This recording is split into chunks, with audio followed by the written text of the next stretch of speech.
दर्शकों, मैं हूं आर के शर्मा और आप देख रहे हैं जी न्यूज उत्तर प्रदेश वन।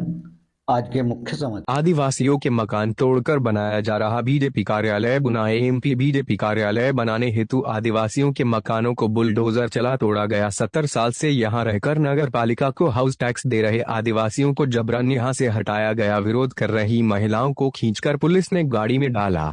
केवल 2 दिन का अल्टीमेटम देकर की गई इस कार्रवाई के विरुद्ध भी आदिवासी समाज में रोष व्याप्त है। खबर फैलते ही जिले की राजनीति गर्मा गई है।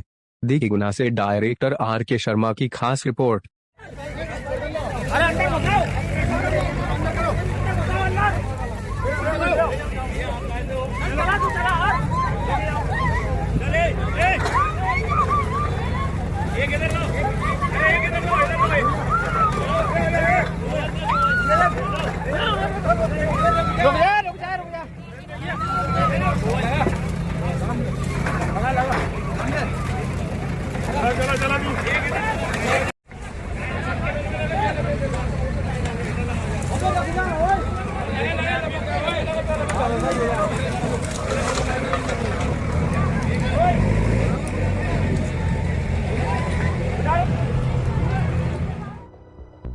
यहां कब्जा हटाया जा रहा है। अफसर और एमपी पुलिस के जवान अपने काम में पूरी मुस्तैदी से जुटे हुए हैं।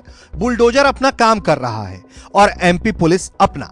बुलडोजर घरों को तोड़ रहा है तो एमपी पुलिस के जवान विरोध करने वालों को हटा रहे हैं। जिस जमीन के लिए यह सब हो रहा है उसे मोहन कैबिनेट ने गुना में बीजेपी ऑफिस के लिए आवंटित किया है।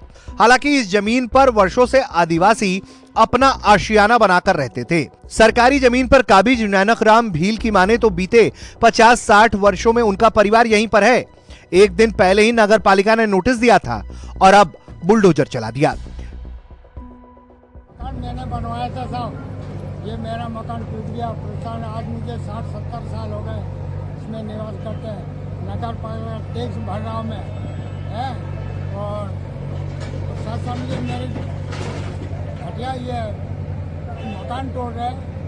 इनके शासन क्या कर रही है? आंधी हो गई का? आपको नोटिस दिया था क्या? नोटिस कल दिया। कल नोटिस दिया था शाम को 5 बजे। 24 तारीख का निकला था। कल हमें 2 बजे नोटिस दिया और आज ये प्रशासन तोड़ने आ रही है।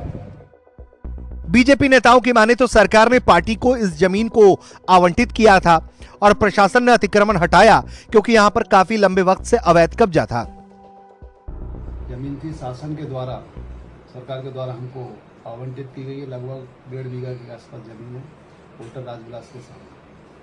और जैसा कि आप बता रहे अतिक्रमण शासन की एक प्रक्रिया है, सरकार की प्रक्रिया है प्रशासन की। उस प्रक्रिया के तहत अतिक्रमण हटाया गया हुआ, मुझे इसकी जानकारी नहीं है। और मैं तो ये कहूँगा कि ज़िले में जहाँ भी अतिक्रमण है, अतिक्रमण मुक्त हमारा गोलाम जिला होना चाहिए और हम शीघ्र ही उस जगह का भूमि पूजन करेंगे। इसके लिए हम सभी को, अपने वरिष्ठ नेतृत्व को भी आमंत्रित करेंगे। यशस्वी मुख्यमंत्री जी मोहन यादव जी और हमारे यशस्वी प्रदेश अध्यक्ष विष्णुदत्त शर्मा जी, हमारे संगठन के महामंत्री सत्यानंद शर्मा जी और श्रीमंत महाराज साहब ज्योतिराज सिंधिया जी, और शीघ्र ही भूमि पूजन करके कार्यालय का निर्माण का प्रक्रिया शीघ्र ही कार्य। प्रशासन की माने तो सरकार की तरफ से जो आदेश था उसका पालन हुआ। हालांकि उन जमीनों पर प्रशासन की तरफ से कोई कार्रवाई नहीं की गई जिस पर पीएम आवास के तहत घर बना हुआ था। सर, बीजेपी के कार्यालय के लिए आपके माध्यम से प्रस्ताव भेजा गया था, भोपाल राजस्व स्वीकृत हुआ है। हाँ, ये प्रस्ताव पूर्व से भेजा गया था। मेरे आने से पहले मेरे समय में स्वीकृति शासन से आई थी और हमने उसका भूमि आवंटन किया। उसकी रजिस्ट्री भी हो गई है और उसको आज पोजीशन में दे दिया है। जितनी ज़मीन का उनको शासन से आवंटन प्राप्त हमें हुआ था उतना ही उनको पोजीशन दिया है।